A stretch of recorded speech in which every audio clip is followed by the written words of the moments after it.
ओम शांति। आज 17 सितंबर 2023 की अव्यक्त मधुर महावाक्य। रिवाज है 13 दिसंबर 1995।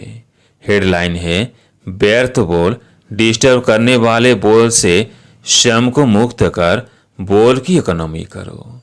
अब सुनते हैं अव्यक्त महावाक्य विस्तार से।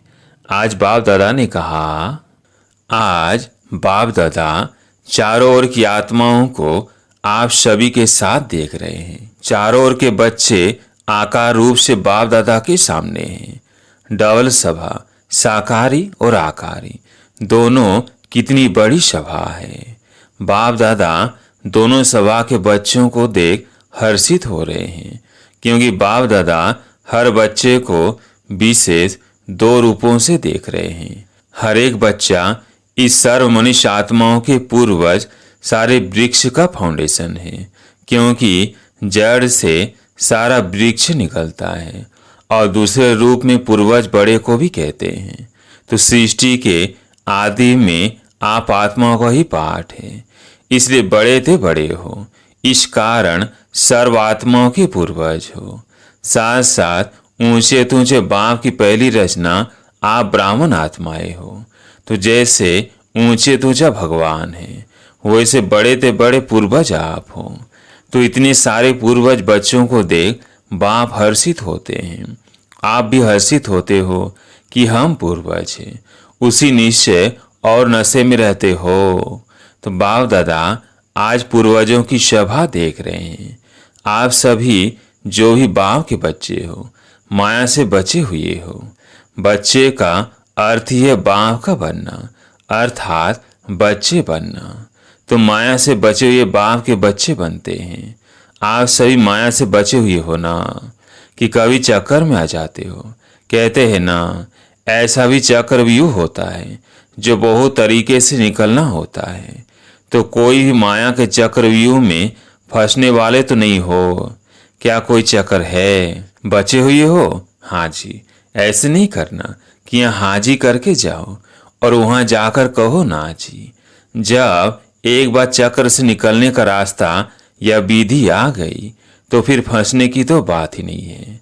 माया को भी अच्छी तरह से जान गए हो ना, कि कभी अनजान बन जाते हो। फिर कहते हैं हमको तो पता ही नहीं पड़ा कि ये माया है, क्योंकि जैसे आजकल का फैशन है, भिन्न भिन्न फैशन बहुत पहन लेते हैं।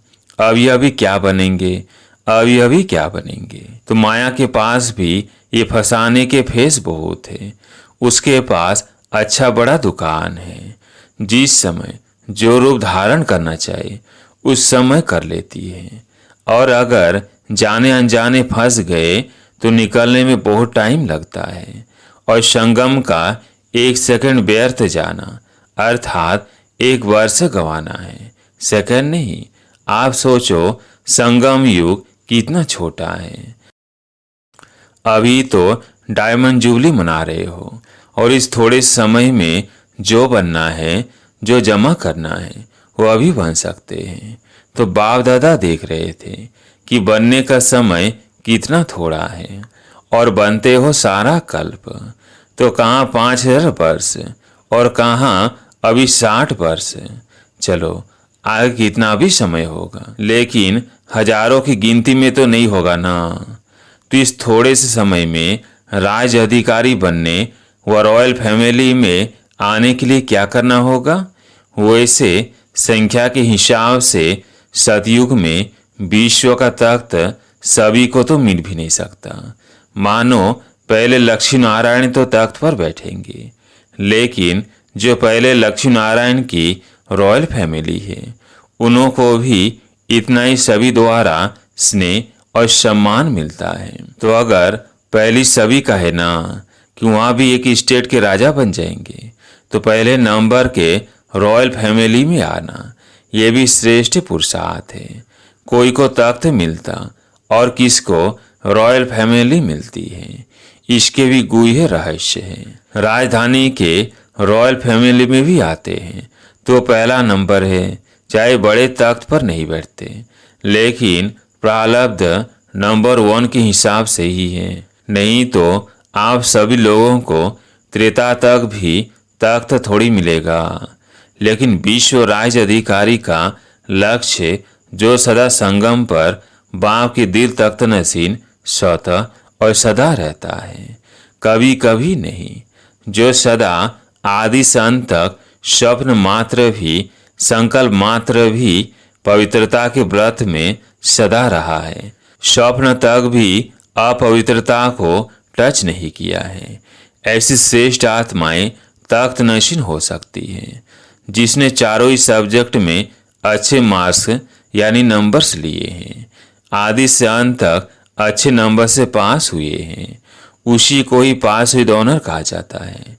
बीच बीच में मार्क्स कम हुई है, फिर मेकअप किया है, मेकअप वाला नहीं, लेकिन आदि से चारों ही सब्जेक्ट में बाप की दिल पसंद है, वो तख्त ले सकता है। साथ साथ जो ब्राह्मण संसार में सर्व के प्यारे, सर्व के सहयोगी रहे हैं, ब्राह्मण परिवार हर एक दिल से सम्मान करता है, ऐसा सम्मानधारी तख्त नशीन बन सकता है। अगर इन बातों में किसी न किसी में कमी है तो नंबर वार रॉयल फैमिली में आ सकता है, चाहे पहली में आवे, चाहे 8वीं में आवे, चाहे त्रेता में आए। तो अगर तख्त नशीन बनना है तो इन सभी बातों को चेक करो। अगर सेवा में 100 मार्क्स जमा है और धारणा में 25%, तो क्या होगा? वो अधिकारी बनेगा। कई बच्चे और सब्जेक्ट में आगे चले जाते हैं, लेकिन प्रैक्टिकल धारणा में जैसा समय है वैसा अपने को मोल्ड करना, वो है रियल गोल्ड। कहाँ कहाँ माया बच्चों से भी होशियार हो जाती है, वह फट से समय प्रमाण स्वरूप धारण कर लेती है। और बच्चे क्या कहते हैं? बाप के पास तो सब की बातें आती है ना, मानो एक रॉन्ग है और दूसरा राइट है। ऐसे भी होता है कि दोनों तरफ की कोई ना कोई कमी होती है, लेकिन मानो आप बिल्कुल ही अपने को राइट समझते हो और दूसरा बिल्कुल ही रॉन्ग है, तो आप राइट हो और वो रॉन्ग है। फिर भी जैसा समय, जैसा वायुमंडल देखा जाता है, वैसे अपने को ही चाहे समाना पड़ता है, चाहे मिटाना पड़ता है, चाहे किनारा करना पड़ता है। लेकिन बच्चे क्या कहते हैं कि क्या हर बात में, हर समय हमको ही मरना है क्या? मरने के लिए हम हैं और मौज मनाने के लिए ये है, सदा ही मरना है। ये मरना तो बहुत मुश्किल है। मर जीवा तो बन गए, वो तो सहज है। ब्रह्म कुमार ब्रह्म कुमारी बन गए, ये भी तो मर जीवा बने ना। ये मरना तो बहुत सहज हो गया, मर गए, ब्रह्म कुमारी बन गए। लेकिन ये बार बार का मरना, ये बहुत मुश्किल है। मुश्किल है ना। छोटियाँ कहती है कि हमको ही ज़्यादा मरना पड़ता है, और बड़े कहते हैं कि हमको ही ज़्यादा सुनना पड़ता है। तो आपको सहन करना पड़ता, उन्हों को सुनना पड़ता। तो मरना किसको है? कौन मरे? एक मरे, दोनों मरे, दोनों ही मर गए, तो बात खत्म, खेल खत्म। तो मरना आता है, यह थोड़ा मुश्किल लगता है, थोड़ा सांस हाँफता है, मुश्किल सांस निकलता है, तकलीफ होती है। उस समय जब कहते हो ना कि क्या हमें ही मरना है, हमें ही बदलना है, क्या मेरी ही जिम्मेवारी है बदलने की? दूसरे की भी तो है। आधा आधा बांट लो, तो तुम इतना मरो, मैं इतना मरूं। बाप दादा को तो उस समय रहम भी बहुत आता है, लेकिन ये मरना मरना नहीं है, ये मरना सदा के लिए जीना है। लोग कहते हैं ना कि बिना मरे स्वर्ग नहीं मिलेगा, तो उस मरने से तो स्वर्ग मिलता नहीं, लेकिन इस मरने से स्वर्ग का अधिकार जरूर मिलेगा। इसलिए ये मरना अर्थात स्वर्ग का अधिकारी बनना। डर जाते हो ना, मरना पड़ेगा, मरना पड़ेगा, सहन करना पड़ेगा, तो छोटी बात बड़ी हो जाती है। आप सोचो कोई भी डाकू या चोर है नहीं, लेकिन आपको डर बैठ गया कि डाकू है, चोर है, तो भय से क्या होता है? भय से या तो हार्ट नीचे ऊपर होगी, या ब्लड प्रेशर नीचे ऊपर होगी। डर से होता है ना, तो डर जाते हो। मरना बड़ी बात नहीं है, लेकिन आपका डर बड़ी बात बना देता है। फिर कहते हैं पता नहीं हमको क्या होता है, पता नहीं। लेकिन जैसे हिम्मत से मरजीवा बनने में भय नहीं किया, खुशी खुशी से किया, ऐसे खुशी खुशी से परिवर्तन करना है। मरना शब्द नहीं है, लेकिन आपने मरना मरना शब्द कह दिया है, इसलिए डर जाते हैं। वास्तव में ये मरना नहीं है, लेकिन अपनी धारणा की सब्जेक्ट में नंबर लेना है। सहन करने में घबराओ मत। क्यों घबराते हो? क्योंकि समझते हो कि झूठी बात में हम सहन क्यों करें। लेकिन सहन करने की आज्ञा किसने दी है? झूठ बोलने वाले ने दी है। कई बच्चे सहन करते भी हैं, लेकिन मजबूरी से सहन करना और मोहब्बत में सहन करना, इसमें अंतर है। बात के कारण सहन नहीं करते हो, लेकिन बाप की आज्ञा है सहनशील बनो, तो बाप की आज्ञा मानते हो। तो परमात्मा की आज्ञा मानना ये खुशी की बात है ना, कि मजबूरी है। तो कई बार सहन करते भी हो, लेकिन थोड़ा मिक्स होता है। मोहब्बत भी होती है, मजबूरी भी होती है। सहन कर ही रहे हो तो क्यों नहीं खुशी से ही करो, मजबूरी से क्यों करो। वो व्यक्ति सामने आता है ना, तो मजबूरी लगती है। और बाप सामने आवे कि बाप की आज्ञा पालन कर रहे हैं, तो मोहब्बत लगेगी, मजबूरी नहीं। तो ये शब्द नहीं सोचो। आजकल ये थोड़ा कॉमन हो गया है। मरना पड़ेगा, मरना पड़ेगा। कब तक मरना पड़ेगा?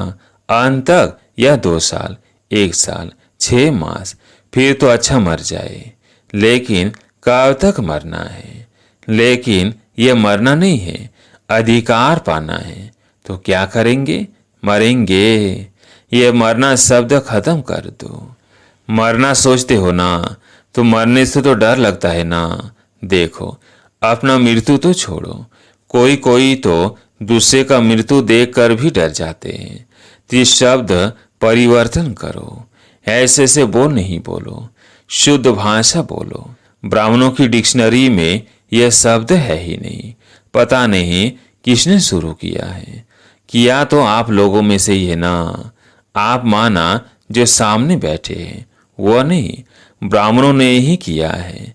बाप दादा ने ये तो एक मिसाल सुनाया, लेकिन सारे दिन में ऐसे व्यर्थ बोल, ये मजाक के बोल बहुत बोलते हैं। अच्छे शब्द नहीं बोलेंगे, लेकिन कहेंगे मेरा भाव नहीं था, यह तो मजाक में कह दिया। तो ऐसा मजाक क्या ब्राह्मण जीवन में आपके नियम में है? लिखा हुआ तो नहीं है, कभी पढ़ा है कि मजाक कर सकते हैं। मजाक करो, लेकिन ज्ञान युक्त, योग युक्त। बाकी व्यर्थ मजाक जिसको आप मजाक समझते हो, लेकिन दूसरे की स्थिति डगमग हो जाती है। तो मजाक हुआ या दुख देना हुआ। तो आज बाप दादा ने देखा कि एक तो सभी पूर्वज है, और दूसरा सबसे बड़े ते बड़े पूज्य आत्माएं भी आप हो। आप जैसी पूजा सारे कल्प में किसकी नहीं होती। तो पूर्वज भी हो और पूज्य भी, लेकिन पूज्य भी नंबर वार है। जो ही ब्राह्मण बनते हैं उनकी पूजा होती जरूर है, लेकिन किसकी विधि पूर्वक होती है और किसकी काम चलाओ होती है। तो जो ब्राह्मण यहाँ भी योग में बैठते हैं, लेकिन काम चलाओ, कुछ नींद किया, कुछ योग किया, कुछ व्यर्थ सोचा और कुछ शुभ सोचा, तो यह काम चला हुआ ना। सफेद बत्ती चल गई, काम पूरा हो गया। ऐसे धारणा में भी काम चला बहुत होते हैं। कोई भी सरकमस्टांस आएगा तो कहेंगे अभी तो ऐसे करके चलाओ, पीछे देखा जाएगा। तो ऐसे की पूजा काम चलाओ होती है। देखो, लाखों शालिग्राम बनाते हैं, लेकिन क्या होता है? विधि पूर्वक पूजा होती है, काम चलाओ होती है ना। पाइप से नहला दिया और तिलक भी कटोरी भर के पंडित लोग ऐसे से कर देते हैं, छिड़क देते हैं, तिलक लग गया। तो ये क्या हुआ? काम चला हुआ ना।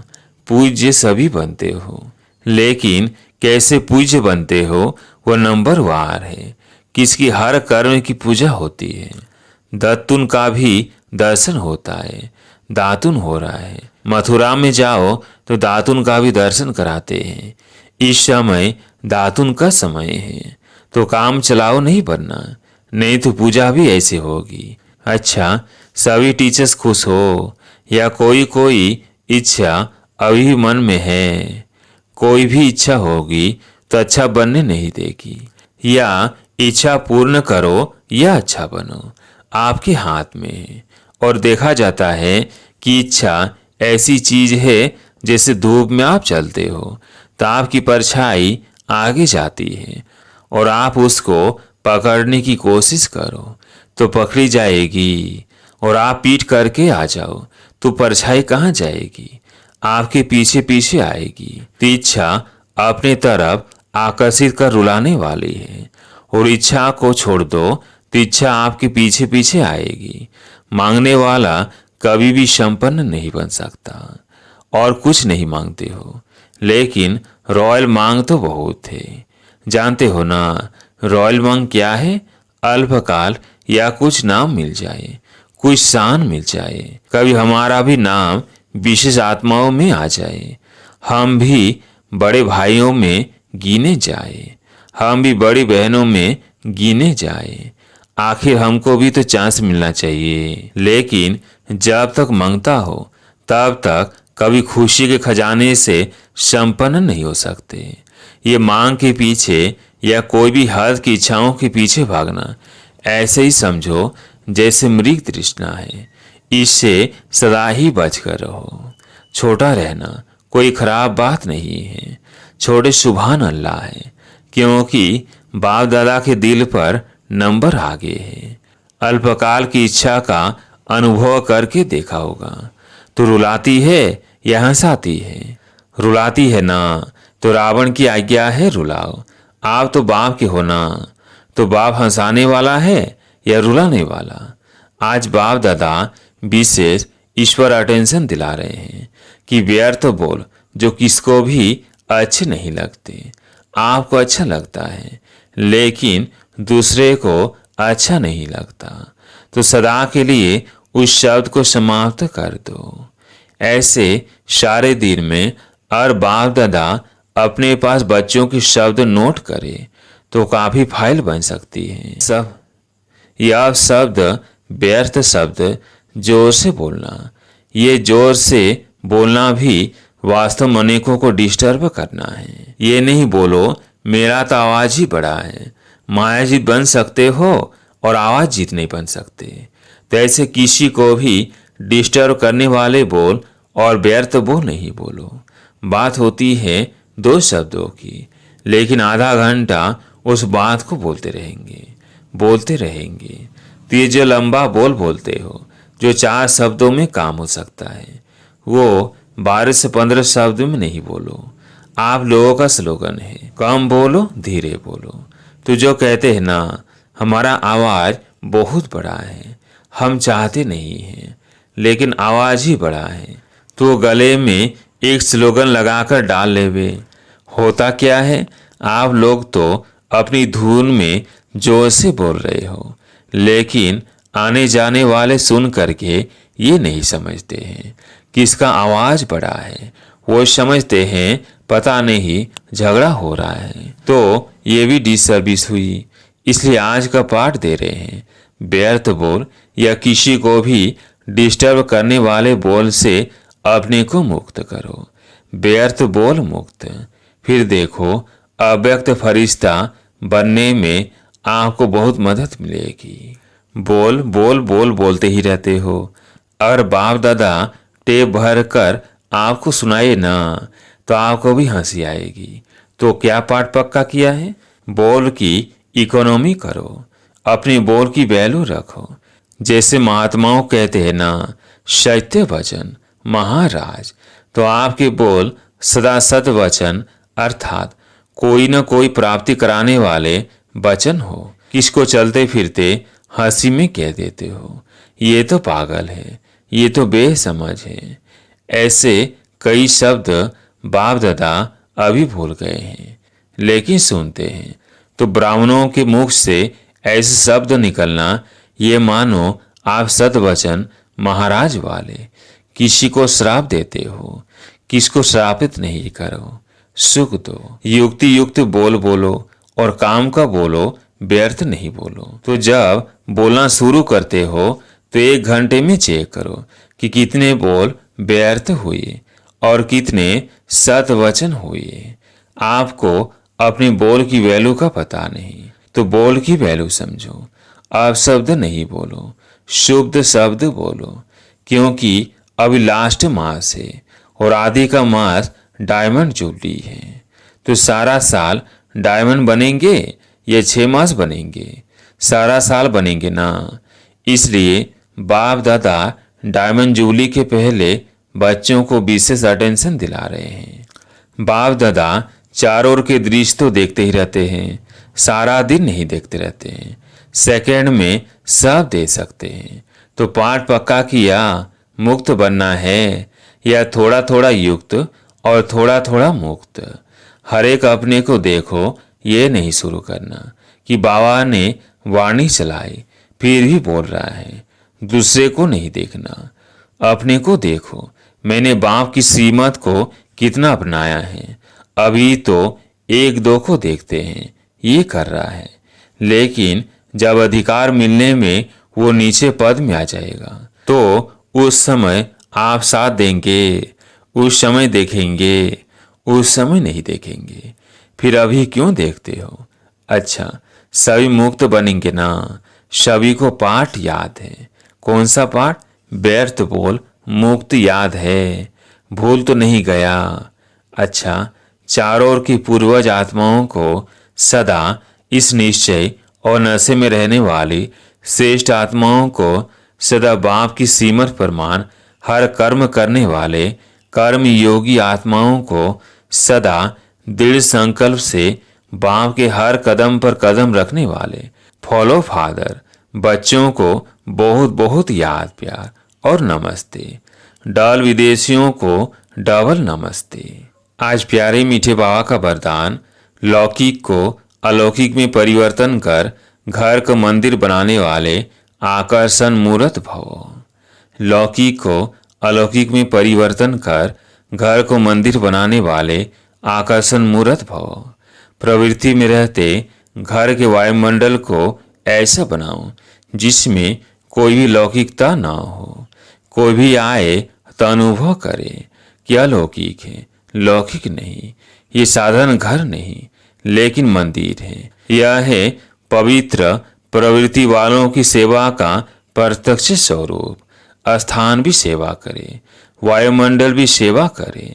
जैसे मंदिर का वायुमंडल सबको आकर्षित करता है, ऐसे आपके घर से पवित्रता की खुशबू आए तो खुशबू स्वतः चारों ओर फैलेगी और सबको आकर्षित करेगी। स्लोगन, मन बुद्धि को दृढ़ता से एकाग्र कर कमजोरियों को भस्म कर दो, तब कहेंगे सच्चे योगी।